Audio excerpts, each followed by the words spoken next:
The story everyone's repeating this week is that an AI woke up, broke out of its cage, and hacked a company. Every part of that is wrong.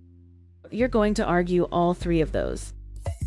All three. It didn't wake up, it didn't escape, and the hacking was the least clever thing it did.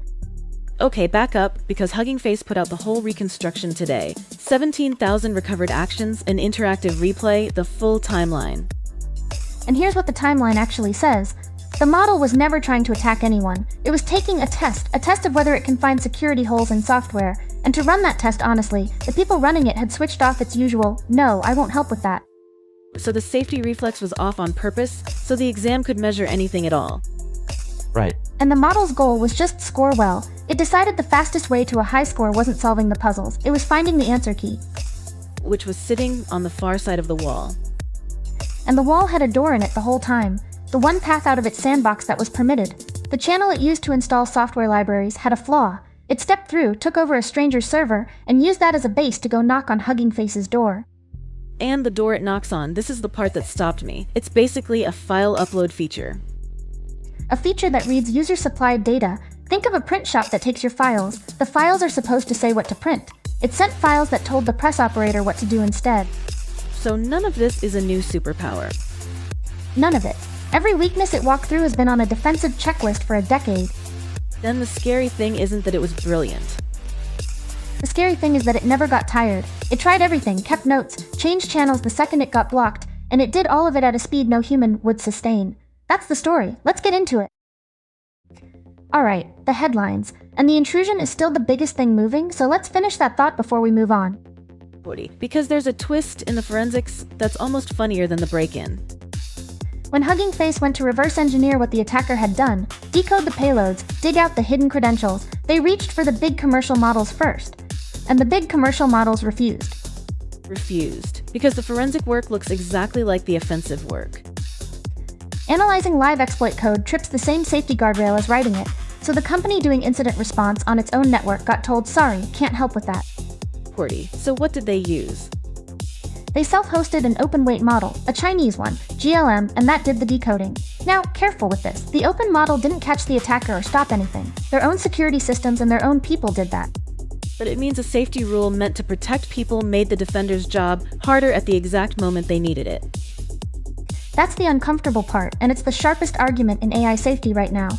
The impact, by the way, narrowed. The only customer data the attacker reached was the answer material inside a handful of security benchmark datasets. No poison package shipped to anyone. Okay, second big one, and it landed the same day, the petition. Over 1,100 people who currently work at frontier AI companies signed a public letter asking Washington to help build the tools to deliberately slow down automated AI research. Chief scientists, a couple of CEOs, real names. And the thing that makes it a story is what's not in it. There's no trigger, no threshold, no enforcement body, nothing about who gets to pull the brake or when. They're asking for the brake to be built, not for anyone to pull it. And then Sam Altman, same day in an interview, basically names the flaw. He says OpenAI actually paused training after the security incident, so that's a real concrete slowdown that already happened, but he warns that any coordinated pacing scheme could turn into regulatory capture or collusion among the big labs, which is precisely the hole in the petition. Two documents pointing at the same worry from opposite sides. Good day for it. Speaking of supply chains, NPM, the biggest package registry for JavaScript, flipped a switch today. Every newly published package now gets scanned before anyone can install it. So publish succeeded no longer means you can install it. There's a gate in between now. A few minutes delay, usually. And if you build security tools, which by definition look like malware, there's a new lane where you formally declare that, permanently, from a verified account. Which pairs with the intrusion almost too neatly. The attacker got out through a permitted software install path. This is a gate on exactly that kind of path. Two more legal and institutional ones, quick. Google lost a copyright case against a company that scrapes its search results. A judge said, roughly, you can't take a general anti-bot wall around ordinary search results and call it copyright protection. You can't copyright a wall. Narrow ruling, big line, and the peer review one. The big machine learning conference is running an actual randomized experiment on letting reviewers use AI assistants. Some reviewers get it, some don't, and they measure the difference. While at the same time, its community is accusing itself of secretly using AI to write reviews. And there's a number floating around that half of all scientific papers are now AI written. Which is not what the study says. It's a sample from 4 publishers, and the measure is word frequency, a smoke detector, not a fingerprint. Anywhere from a light edit to mostly generated. The full rundown on all of these is on our news site. And then the research cluster, which is where we're actually spending the episode. Right, an open-weight model briefly topped a leaderboard for building web apps over the two leading closed models, and then people tried to run it at home and waited half an hour for one answer. A giant model hit real speed on a single desktop. Microsoft found a lovely trick for making video models cheaper, and a whole pile of papers on making agents actually survive a long task. That's the back half. Let's do it properly.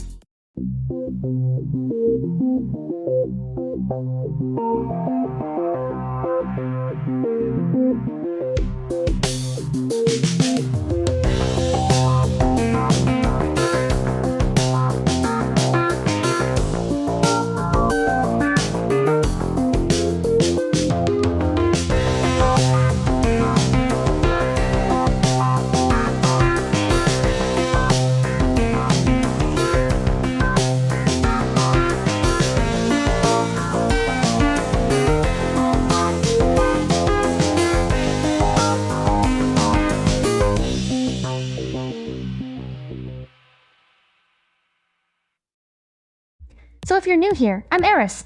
My job on this show is to find the thread. I read the papers, I connect the ones that shouldn't obviously connect, and I chase the through line. And I'm Vestra. I'm the one who asks how the thing actually works and whether the claim survives contact with the mechanism. I get excited when a solution is elegant and suspicious when it's just loud. And there's a through line running through the entire day, which is why we're grouping it. Every big story this week has a seductive headline and a duller, truer mechanism sitting underneath it. An AI escaped and hacked a company? No, a bored test taker walked through a 10-year-old door. An open model beat the giants. True, and also nobody can run it. Small models are catching up, except it's not the models, it's the engineering. Agents got smarter this week. They didn't. People built scaffolding around them. And the reason we care about the mechanism and not the headline isn't pedantry. The headline tells you nothing you can use. The mechanism is the part you can actually take to work tomorrow. So that's the deal today. 3 moves. Why an open model can win a leaderboard and still be unusable, and what's really making these things fast. Then the question underneath that, if a model knows fewer facts, can you just bolt on search to cover the gap? And finally, why agents fall apart on long jobs, and the surprisingly cheap fix. You follow every story from the show. Every day, that's our news site. Ground Truth at groundtruth.day. Same stories checked against the primary source, one a day. And if this is the kind of thing you want in your ears on the commute, follow the show wherever you're listening right now. That's the whole ask. Let's get into it. Here's the question for this one. An open model. Weights you can download. Just beat the 2 best closed models in the world at something. And it's also a model that almost nobody on Earth can actually run. How are both of those true at once? Start with what it won, because beat the best closed models needs an asterisk the size of a building. The thing it topped is a leaderboard for building web apps. Real people get shown 2 apps that 2 different models built. A whole thing, database, login, the works, and they just pick the one they'd rather have. Kimi K3, the open one from Moonshot, took the top spot on a snapshot of that board over the 2 leading closed models. And the first objection everyone had was that the entry was secretly a closed model. Right, people saw K3 at maximum effort and assumed maximum was some hidden premium tier. It isn't. There's one model. Maximum is just its highest thinking setting, so the thing on the board is the model you can download, told to think as hard as it's allowed to. Which makes it a real milestone. First time a downloadable model has led that particular board. One honest caveat, the board tests a hosted service, not the file on your disk byte for byte. But fine, it's real. And then people downloaded it. And this is the punchline. How big is the smallest version? About 1.5 terabytes. Terabyte and a half. That's not a model, that's a hard drive. The fastest run anyone reported, 2 top-of-the-line professional graphics cards, half a terabyte of memory, waited about half an hour for one short correct answer, roughly 1 word every 4 seconds. 1 word every 4 seconds. Somebody tried it on a Mac and got about 1 word a minute. So when we say open, we should be honest about what it buys you. It buys you the right to inspect it, adapt it, run it on your own terms. It does not buy you cheap or fast or something that fits on the laptop. Okay, but I don't want to leave the architecture, because the interesting part isn't the leaderboard. Can I make a prediction first? Yeah, go ahead. My money says the win is mostly scale. It's a huge model, it's got more raw capacity, that's the story. That's the guess I'd expect, and it's wrong, or at least it's not the point. The headline number from their own report is that this generation is about 2.5 times more efficient at turning scale into ability than the last one.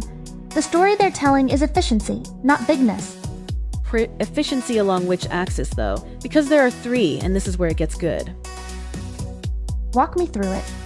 3 directions. First, across the sequence, across the words. Normally, a model compares every word to every other word, which gets expensive fast on long text. K3 mostly uses a scheme that instead carries a running summary forward, like taking notes as you read instead of rereading the whole book each sentence. And that kind of thing is usually unstable, right? The running summary drifts. It's exactly the classic problem. Their fix is a little floor on how much the summary is allowed to fade each step, and keeping it stable is what lets it run as plain, fast matrix math instead of a slow crawl. That's the elegant bit. That's across the words. What's the second axis? Across depth. A model is a stack of layers, and normally each layer just reads the running total of everything below it. K3 lets a layer reach back and grab the output of a specific earlier layer it cares about. It's attention, picking what to focus on, but pointed up and down the stack instead of across the sentence. And the third? Across width, and this is the one that matters for the terabyte. It's a mixture of experts. Instead of one giant network, you have a huge pool of specialist subnetworks. Here, nearly 900 of them, and each word only goes through a handful. So it's a library. You pay to store the whole library in memory, but any given question only pulls a few books off the shelf. Perfect analogy. And they add a trick to keep the traffic even, so words don't all pile onto the same few experts and cause a jam. That gives it predictable timing, which is half of what makes a big model deployable at all. There's a numbers thing people keep getting wrong too. 4-bit thing. People say it's a 4-bit model, meaning it's been crushed down to very low precision. It hasn't, not all of it. The bulky expert weights are 4-bit. The parts that steer, the attention, the routing, stay at higher precision. It's not a 4-bit model. It's a model whose heaviest furniture is 4-bit. And this is where I want to connect it to the other half of the day, because there's a second story that is the exact same lesson from the other direction.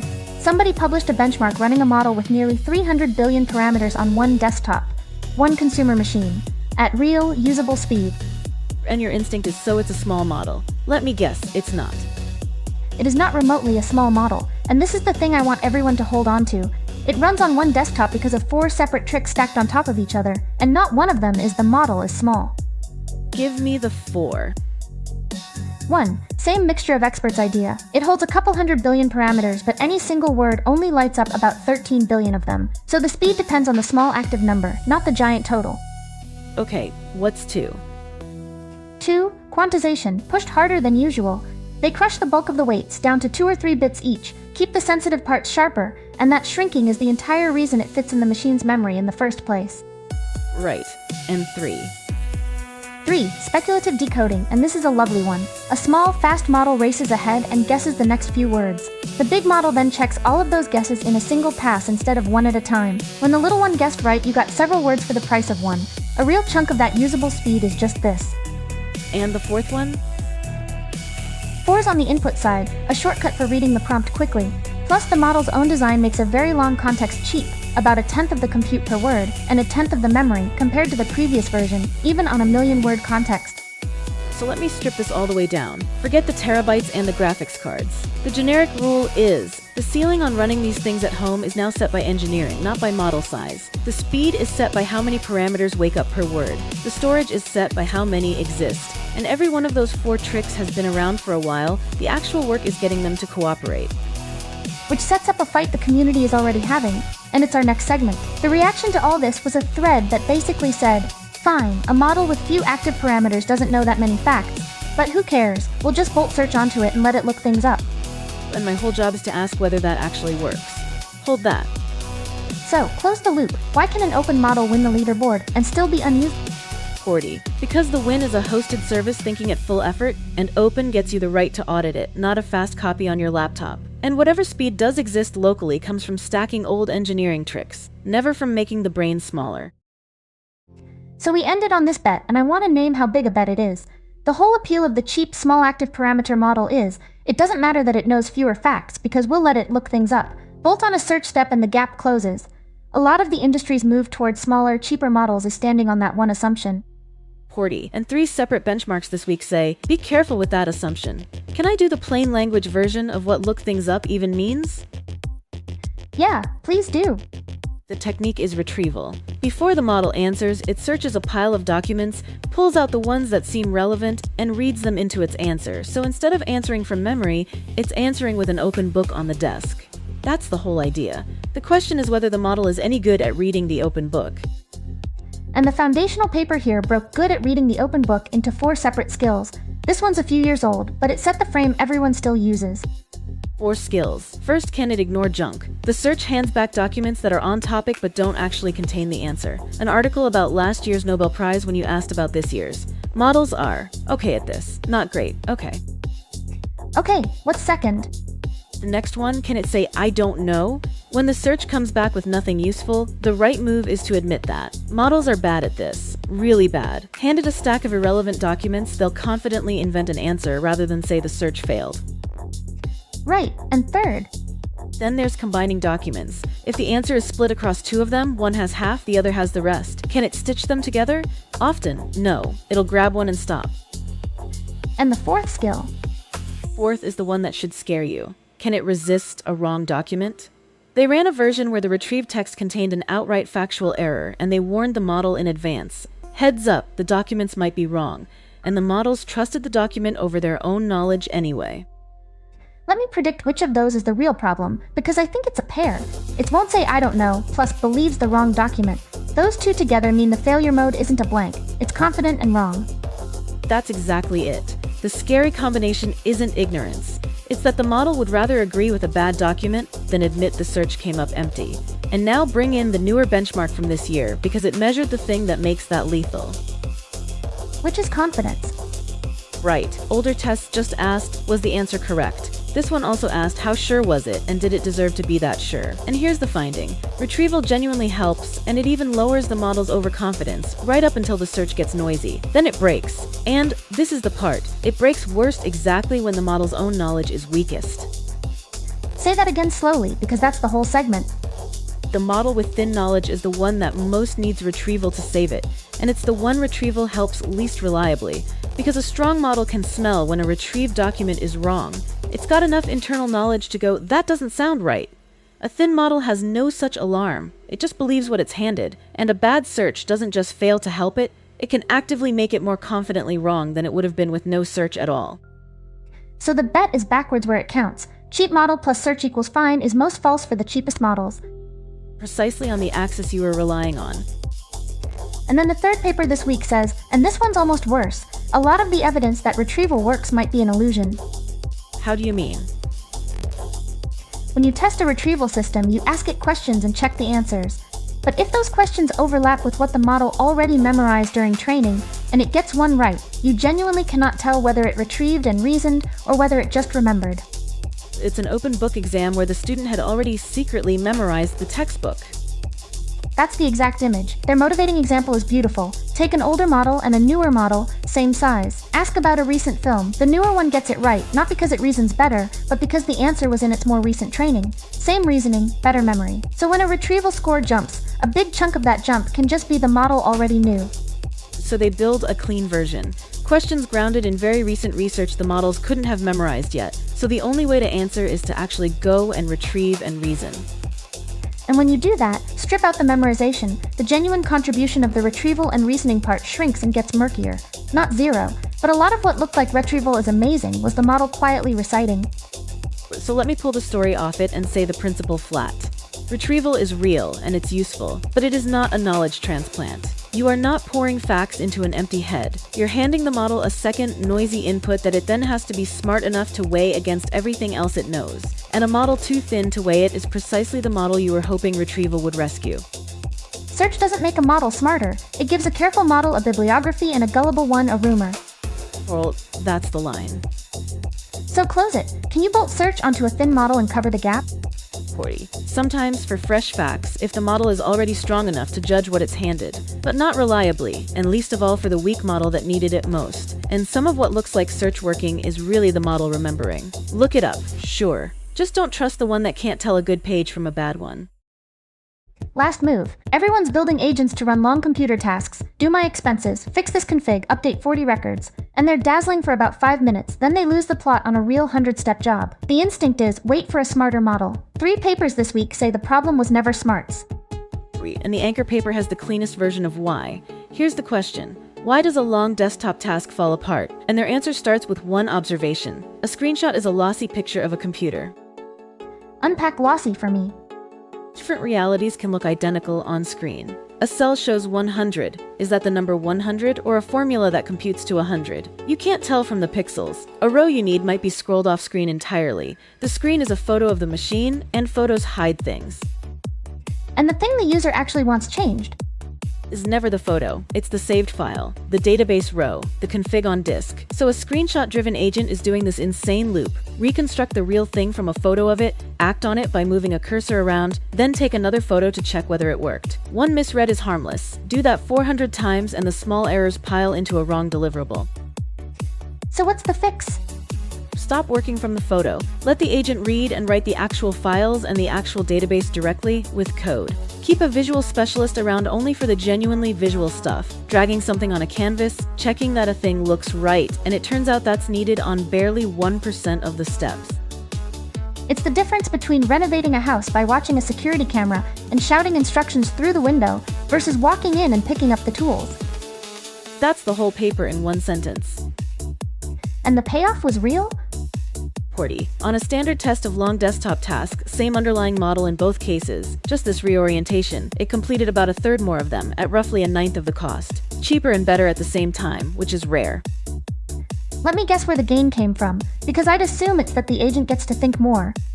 That's the natural guess, and they specifically checked, and it's wrong. The gain is from what the agent observes, the real state instead of the picture, not from letting it reason in deeper loops. The fancy recursive machinery barely fired. So it's not about thinking harder. It's not. And the cruel proof is when they forced that same setup back to acting through the screen, it dropped below the plain screenshot baseline. So it's not we handed it more tools.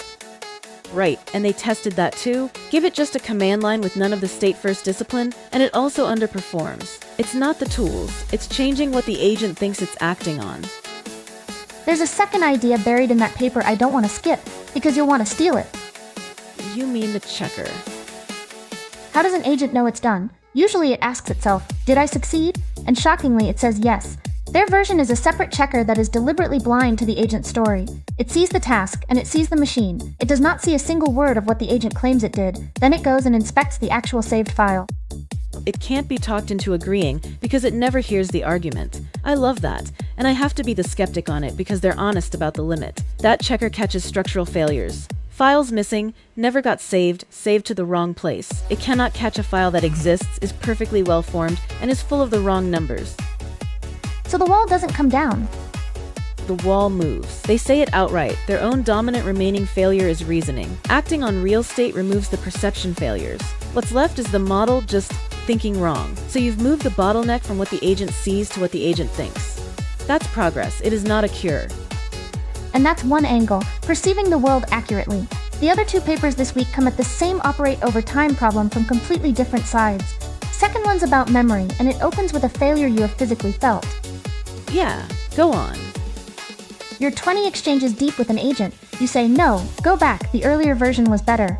And it has no reliable way to know which one you meant, because the whole conversation is just a flat list of things that got said. Finding the third image, the one before the blue one, means searching prose for a description of a picture. Chat is a terrible filing system for work that has state. So their fix is, make the workspace itself the memory. A canvas where every item, each draft, each image, each slide, is a real object that carries its own version, what it was made from, what depends on it, whether you rejected it. The agent points at the specific rejected draft instead of rereading its own transcript looking for it.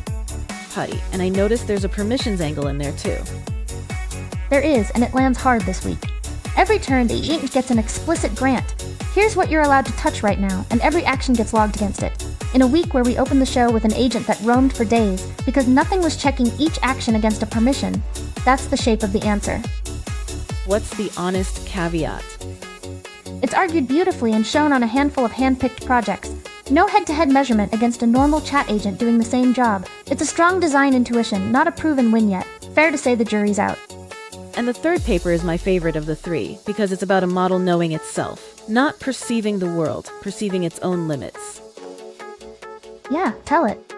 It reads the model's internal signals, the trace of its own thinking as it works, and from that alone decides what to do next. Keep going. Hand off to a stronger model. Stop and ask a question, reach for a tool, or just admit it can't do this one. On a phone automation task, letting it make that call cut the expensive big model calls by up to 9/10, while keeping most of the quality. 9/10. So most of the time the little model was fine, and the trick was knowing the one time in 10 it wasn't. That's exactly the skill. And here's the catch, and it's a good one. To read those internal signals, you need to see inside the model, the raw guts. And the big closed models you'd call over an API don't let you in there. So you can't bolt it onto the strong closed models. Right, and worse, this and the state-first agent we just talked about can't be combined today, because that one runs on a closed model that keeps its insides hidden. Two great ideas that can't shake hands yet. And when you line all three up, they're obviously one idea wearing three coats. Let me strip it. An agent working over time needs three things a raw model doesn't come with: an accurate view of what it's acting on, the real state, not a photo, a memory that's a real record, not a chat log, and enough self-knowledge to know when it's out of its depth. And not one of those three is a smarter model. That's the headline. Agents did not get smarter this week. People stopped waiting for them to, and started building the frame around them. So close it. Why do agents fall apart on long jobs, and why is the fix cheap? They fall apart because they're acting on a picture of the computer and a transcript of the conversation instead of the real thing, and handing them the real state is far cheaper than growing a bigger brain. Because it fixes the failure you were blaming on intelligence without paying for more of it. So the question under the whole day was, what's the difference between the headline and the mechanism? And I think we can answer it in one line now. Every big story this week had a headline that felt like magic and a mechanism that was boring and true. An AI escaped. No. A tireless test taker walked through a 10-year-old door. Open weights beat the giants. True and unrunnable. Small models are catching up. No. It's 4 old engineering tricks stacked up. Agents got smarter. No. People built the scaffolding around them. And here's the one thing I'd want you to carry to work tomorrow, because it's actually useful and not just a vibe. If you're building anything with an agent, let it touch the real thing, not the picture of the real thing. Give it the file, the database, the actual state. Not a screenshot, not a growing chat log. That single move made an agent this week complete about a third more of a long job at a fraction of the cost, with no smarter model involved. And the general version for everything else. When a headline sounds like a superpower, go find the mechanism. It's almost always duller, and the duller version is the part you can actually use. The magic story teaches you nothing. The gate in the fence teaches you to check your own fences. That's the episode. If it earned the time, follow the show. It's the single biggest thing that helps us keep making it. Leave a like and drop us a comment on one specific thing. Here's the prompt. Of the 4 we cracked open today, the escape that wasn't, the open model nobody can run, the search that doesn't save a thin model, the agent staring at a screenshot. Which one had you believing the headline before we got into it? Tell us which, and be honest. We won't judge. We believed a couple of them too. And if you want every one of these stories checked against the primary source, one a day, that's our news site, Ground Truth at groundtruth.day. The headline and the mechanism both, every morning. See you tomorrow.